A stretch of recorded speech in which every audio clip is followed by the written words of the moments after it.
Those who watched the funeral of Diana, Princess of Wales, will remember Sir Elton John's, 74, memorable performance where he sang his newly rewritten song, Candle in the Wind.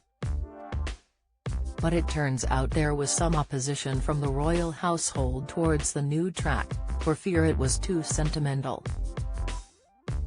Diana was killed in a fatal car crash in Paris on August 31, 1997, a year after her divorce from Prince Charles.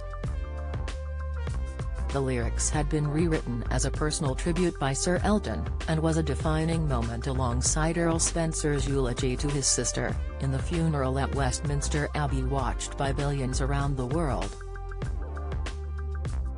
As part of a freshly released set of government papers by the National Archives, the Dean of Westminster had to send a personal plea to Buckingham Palace in 1997 to allow the singer to perform the touching song, which went on to sell 33 million copies across the globe.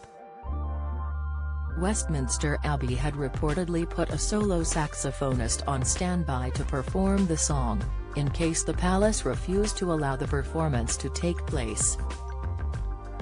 The documents state that Reverend Dr. Wesley Carr managed to persuade the family by pointing out it'd be an imaginative and generous gesture to the public, as tensions ran high over the tragedy. Lieutenant Colonel Malcolm Ross, who was involved in negotiations over the service between the palace and Diana's family and officiated the service, said the song had captured the public mood.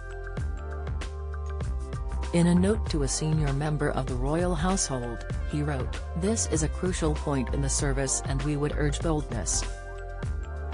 It is where the unexpected happens and something of the modern world that the princess represented. I respectfully suggest that anything classical or choral, even a popular classic such as something by Lloyd Webber, is inappropriate," he added. Better would be the enclosed song by Elton John, known to millions, and his music was enjoyed by the princess, which would be powerful. He has written new words to the tune which is being widely played and sung throughout the nation in memorial to Diana. It is all the time on the radio. Ross went on to describe Sir Elton's track as popular culture, saying, "Its use here would be imaginative and generous to the millions who are feeling personally bereaved. It is popular culture at its best. If it were thought the words were too sentimental, although that is by no means a bad thing given the national mood, they need not be printed, only sung. I would be prepared to discuss the significance of this suggestion over the phone with anyone." Dr. Carr had also written to Buckingham Palace 3 days after Diana's death, proposing a provisional order of service with the need for a change in musical pace during the funeral. In the order, the iconic songwriter's 1969 Live Long Your Song was misnamed as Our Song. Enclosing a copy of the lyrics, the Dean wrote, "Elton John to sing our song, a different style of music, popular and associated with the princess."